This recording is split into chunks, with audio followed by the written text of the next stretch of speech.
Hello, everybody. This is a Lamley unboxing Matchbox 2023 Q case.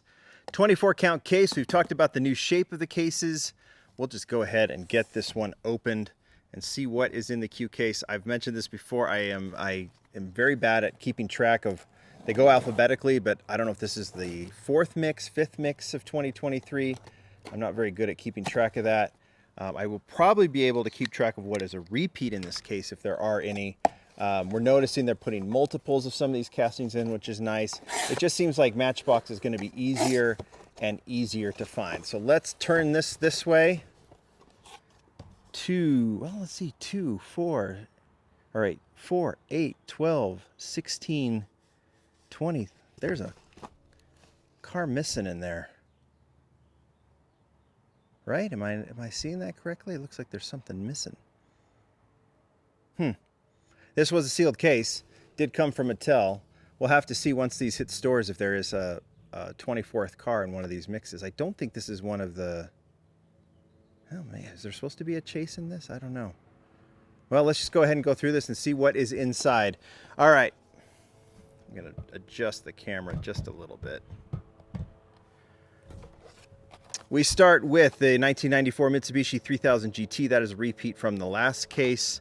As is this, the Tesla Roadster. That's a repeat from the last case.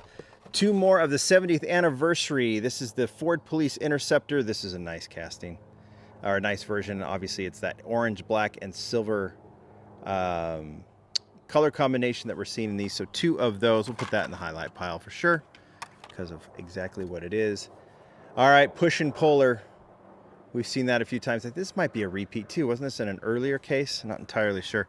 Distribution, or not distribution, but like the way they mix these up is always a little bit different. All right, Tesla Model Y. That was in the P case. I actually have the P case here, right? Just making sure. Yeah, that's the Tesla Model Y. I thought I maybe had seen chrome rims on it, so I was just checking on that. So two of those, that's a repeat from the last case. All right, here's a couple new ones.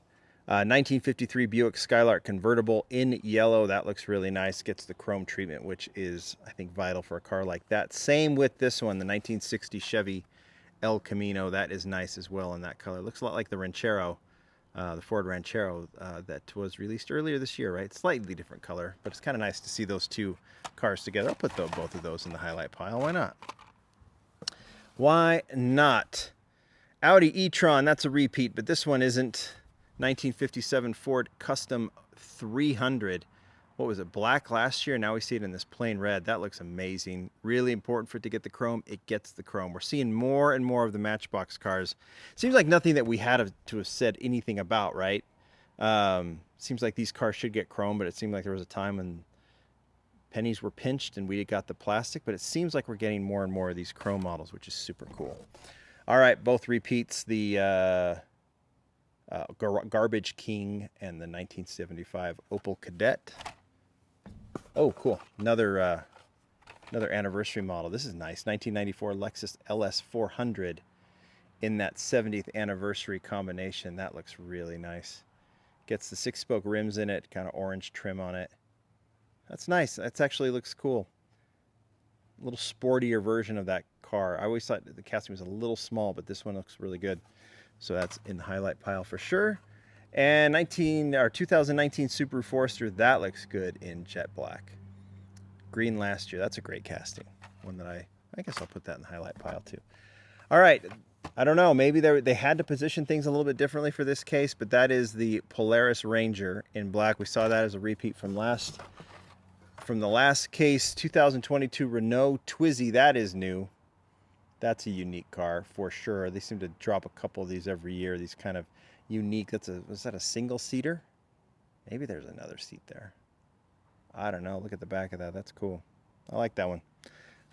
In the highlight pile you go. This Dodge Charger we have seen before. We've seen the Jeep Gladiator. We have not seen the mini cargo truck, but is that a 70th anniversary? No, I don't think it is. Got the Adlar 58 there. The combination kind of was close. And then International E-Star and the Curtis Sport Car, so those repeats. So a lot of repeats, but the definite highlights here. You got this new casting, the Renault Twizy. Really like the Subaru Forester. I just think that's, talk about those kind of castings. I really like when Matchbox does those just cars you see on the road.